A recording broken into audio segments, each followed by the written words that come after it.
All right, Jesse on fire, back with another one. What? Have you guys seen the UFC 251 card? Whew. Oh my goodness gracious. Kamaru Usman, Gilbert Burns, Volkanovski versus Max Holloway, Peter Yan versus Jose Aldo, all championship fights. Rose Namajunas versus Jessica Andrade. That's the main card. And then Paige Van Zandt versus, some girl. That is bananas. That is a bananas card. That is really exciting. Dude, 3 title fights and Rose is fighting?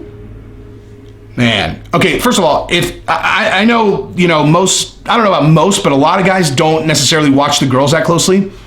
Rose is so sick, dude. She is so sick. If you want to see maybe the best looking performance of any female fighter that I've ever seen, go watch Rose versus Jessica Andrade right up until Jessica Andrade dropped Rose on her head, okay?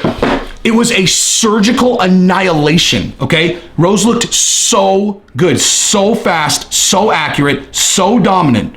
And if you haven't seen that fight, what ended up happening is, she put a Kimura on Jessica Andrade as she lifted her up, and Rose just held it, because, she does all these flying arm bars and all kinds of crazy shit. So she held a Kimura on her way down, and then she got dropped on her head and got knocked out.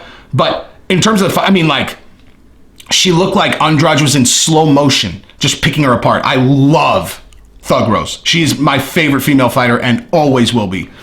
But yeah, man, Kamaru Usman, Gilbert Burns, we've talked about this extensively, but let's talk about Volkanovski and Max Holloway, because my goodness. Oh, also, DC and Stipe announced for, I believe, UFC 252. So that is very exciting. Very exciting. I wonder if John Jones can settle his beef with Dana and then maybe be a co-main on that same card at heavyweight, or not at heavyweight, whatever.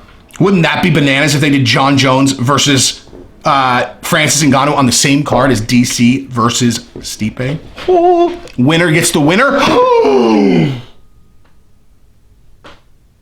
I just saw that right now. Oh my God. Oh my God. Oh my God.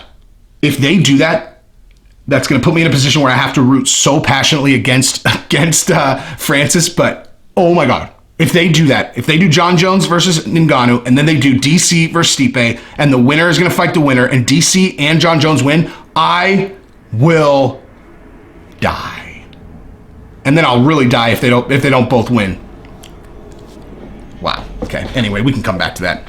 But anyway, so let's talk about that fight card real quick, though. So Gilbert Burns and Usman, I'm not going to bore you guys. I've talked about that extensively. But let's talk about Volkanovski and Max Holloway. So listen, I think that first fight was indicative of what the second fight's going to be like. I think it's going to basically be exactly the same, because what's going to change, right? If you look at how Max Holloway fights, okay, I challenge you guys to find a recent one of his fights where this is not the case, okay? Max Holloway, in the first 2 rounds, he baits guys into exchanges, and he's literally going 40%, okay? 40%. And then halfway through the 3rd round, he turns it on, okay? Max Holloway's entire deal is, I can hang with anybody going 40, and then when they get tired, I'm gonna obliterate them. Like his whole thing is, there's no reason for me to go 100% in the first couple of rounds when I can hang with them nicely at 40, 50%, and then when they get tired, I am just absolutely gonna envelop them because I don't get tired, right? Max Holloway never gets tired, never.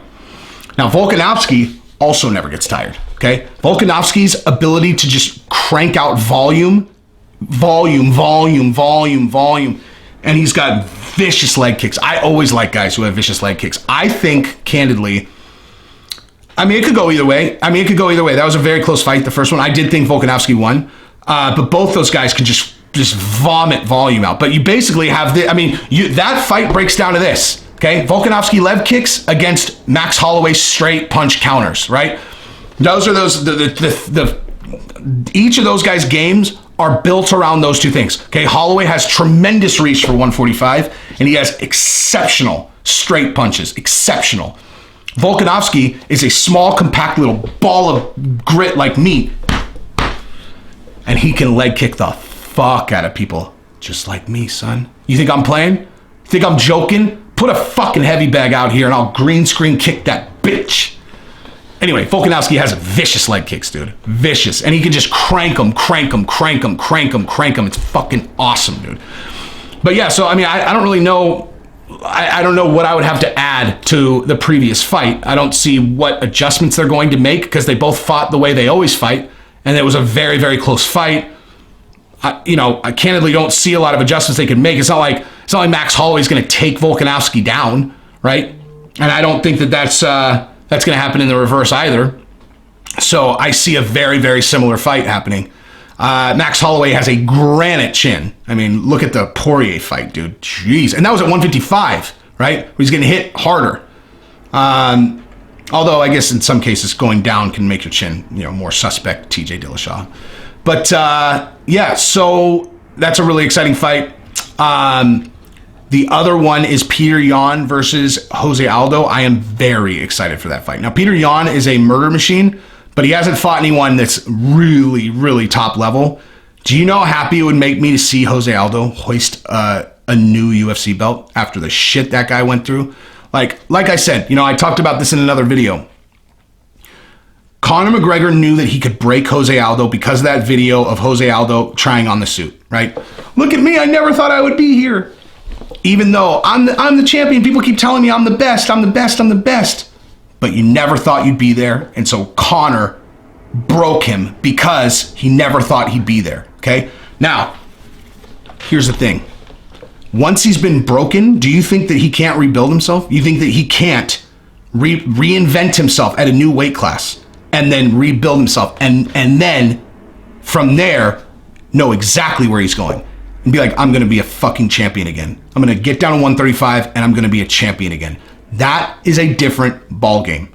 And if you I thought Marlon Moraes was going to walk through Jose Aldo. I really did. And I love Jose Aldo.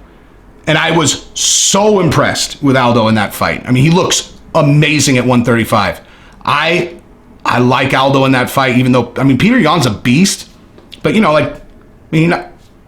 Uriah Faber's like 42 years old. Uriah Faber is a badass, a stud. I love that guy. And you want to talk about people who I know I would be best buddies with? I actually met him a long time ago, like 2005, very briefly.